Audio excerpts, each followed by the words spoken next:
All right, so here we are, and we're going to start looking at the beginning of chapter 11 now, and I'm going to read to you guys this first section of chapter 11. So here we go. We're starting out on page 59.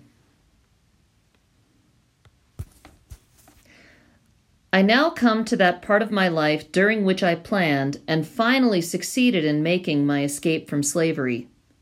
But before narrating any of the peculiar circumstances, I deem it proper to make known my intention not to state all the facts connected with the transaction. Oh, that's interesting. So I'm going to write a little note down over here. He's not going to tell us exactly how he did it.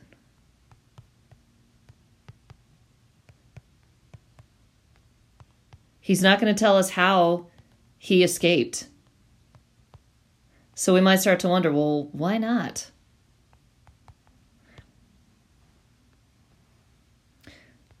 My reasons for pursuing this course may be understood from the following. First, were I to give a minute statement of all the facts, it is not only possible but quite probable that others would thereby be involved in the most embarrassing difficulties. Okay, so he doesn't want to embarrass anybody, it seems like. So he's alluding to others who were involved that helped him. Secondly, such a statement would most undoubtedly induce greater vigilance on the part of slaveholders than has existed heretofore among them, which would, of course, be the means of guarding a door whereby some dear brother bondman might escape his galling chains. So it seems like he's afraid that if he were to give a play-by-play of how he escaped, it would cause masters and owners, so these slaveholders, to have greater vigilance, which means that they would be watching more and paying more attention, and they would know maybe some of the signs of someone who is about to escape. And he wants it so that he wants to make it so that other slaves are able to escape. So when he says some dear brother bondman, he means a fellow slave. I deeply regret the necessity that impels me to suppress anything of importance connected with my experience in slavery. It would afford me great pleasure indeed, as well as materially add to the interest of my narrative, were I at liberty to gratify a curiosity, which I know exists in the minds of many, by an accurate statement of all the facts pertaining to my most fortunate escape. So he's basically saying he understands that people really want to know. He says it would make his narrative, it would make his story more interesting if people knew the details of it, right? It's the details that sometimes make a story really interesting. But he just can't do that. But I must deprive myself of this pleasure and the curious of the gratification which such a statement would afford. I would allow myself to suffer under the greatest imputations which evil-minded men might suggest, rather than exculpate myself and thereby run the hazard of closing the slightest avenue by which a brother slave might clear himself of the chains and fetters of slavery. So he's saying he would rather people talk rumors about him and say nasty stuff, evil-minded men. So bad things that people might have to say about him, he would rather endure that, or he'd rather suffer that, than go ahead and give it all up, right? Because he wants to make sure that everybody who tries to escape by the same way that he did, that they're able to make it through, okay? So he wants others to be able to kind of literally follow in his footsteps.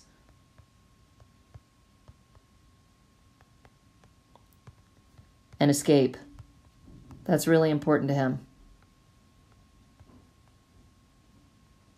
All right, so let's move on here. Now on page 60, I'm just going to summarize a little bit for you guys. I highlighted some things that are important.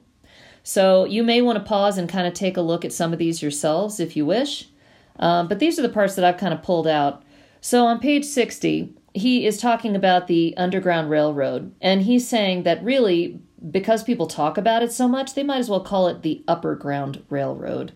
He's saying it's a good thing. He believes in the Underground Railroad and he thinks it's great. But by talking about it so much, what they're really doing is they're making it so that masters are becoming enlightened about it. They're starting to know more about it, and that's a problem. So Douglas says, we owe something to the slaves south of the line as well to those north of it, and in aiding the latter on their way to freedom, we should be careful to do nothing which would be likely to hinder the former from escaping from slavery. So again, he wants people to be able to escape. Okay, that is like his major thing. And then a little bit later on, he says, let us render the tyrant no aid. Let us not hold the light by which he can trace the footprints of our flying brother. So he's saying, let's not give him any clues, guys. Let's not tip him off as to how this is going on. Let's not tip off the slaveholders and tell them what we're doing. He's saying, let's try to keep this secret. And then a little later on, he's talking about how in 1838, okay, now he changes the subject. So now in 1838, he became really restless. So we know he's back in Baltimore. He's been working in the shipyards and stuff like that. He got into a nasty fight at the end of chapter 10, which I mentioned before, okay?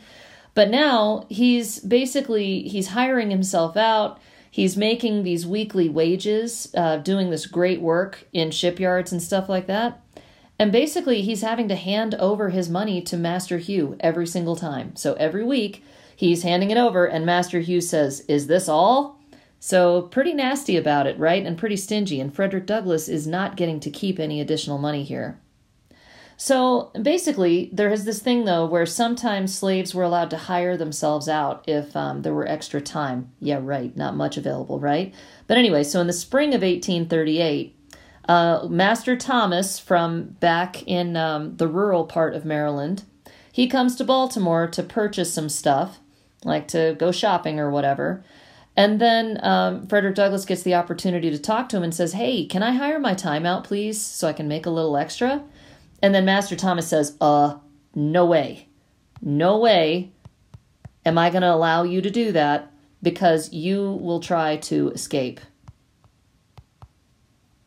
So it seems like Master Thomas is a little smarter than Master Hugh, you know, because he's right.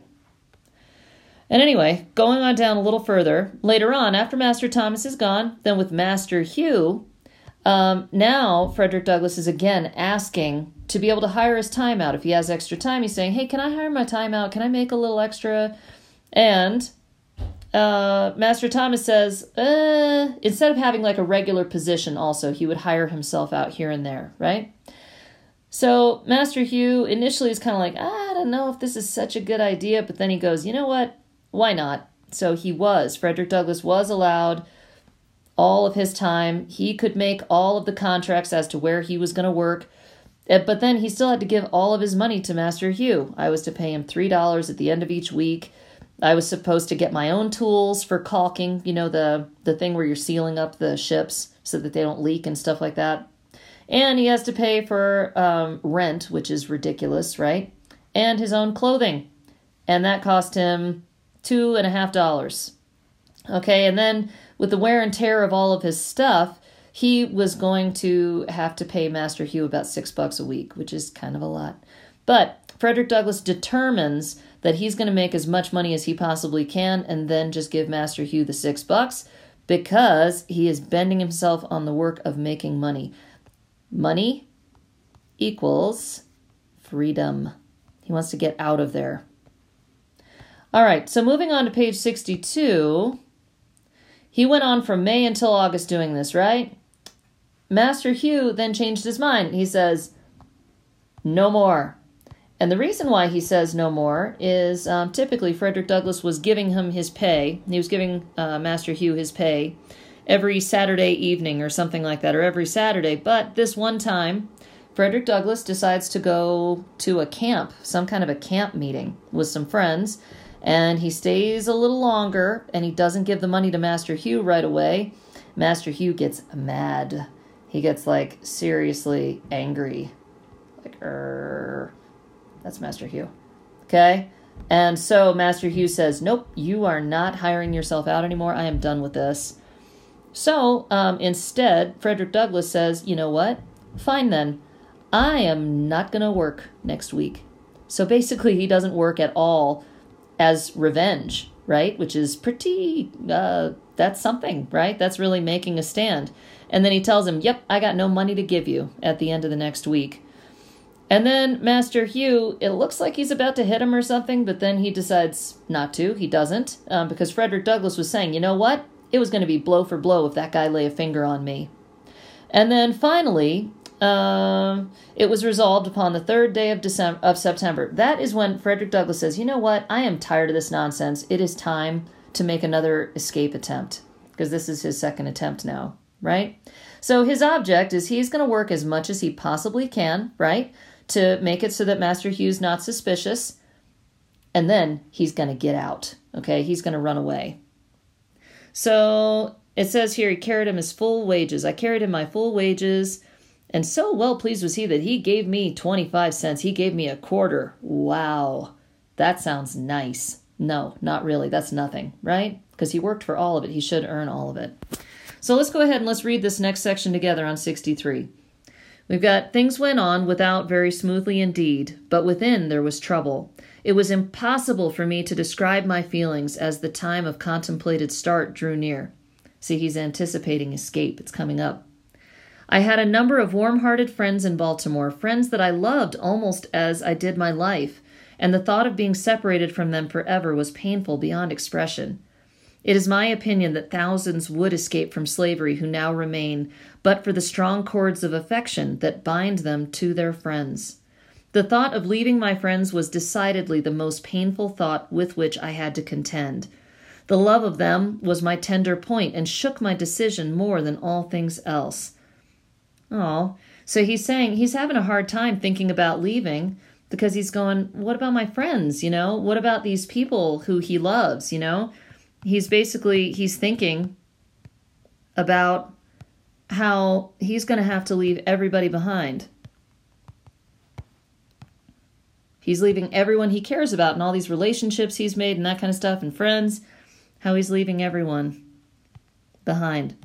So he's anticipating being seriously lonely, you know? And he's saying a lot of slaves don't try to escape because of that, right? But for the strong cords of affection that bind them to their friends. He's saying it's really hard.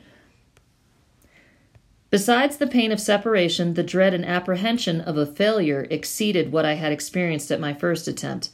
Okay, guys, so he is really nervous. Apprehension is fear, nervousness, all that stuff. So that's what he's feeling. The appalling defeat I then sustained returned to torment me. I felt assured that if I failed in this attempt, my case would be a hopeless one. It would seal my fate as a slave forever. I could not hope to get off with anything less than the severest punishment and being placed beyond the means of escape. It required no very vivid imagination to depict the most frightful scenes through which I should have to pass in case I failed. So he's really worried. He's thinking, if it fails, he is doomed. He's going, I'm never going to get out of this mess if I don't make it this time, right? Because they'll come up with the severest possible punishments for him if he gets caught. The wretchedness of slavery and the blessedness of freedom were perpetually before me. It was life and death with me, but I remained firm, and according to my resolution on the 3rd day of September, 1838, I left my chains and succeeded in reaching New York without the slightest interruption of any kind. Ooh, so look at that. He makes it to New York on the 3rd of September, 1838 is when he makes it. How I did so, what means I adopted, what direction I traveled, and by what mode of conveyance, I must leave unexplained for the reasons before mentioned. So he's saying he can't tell us. He can't tell us how, but he made it. But he made it to New York, which is in the north. Pretty amazing.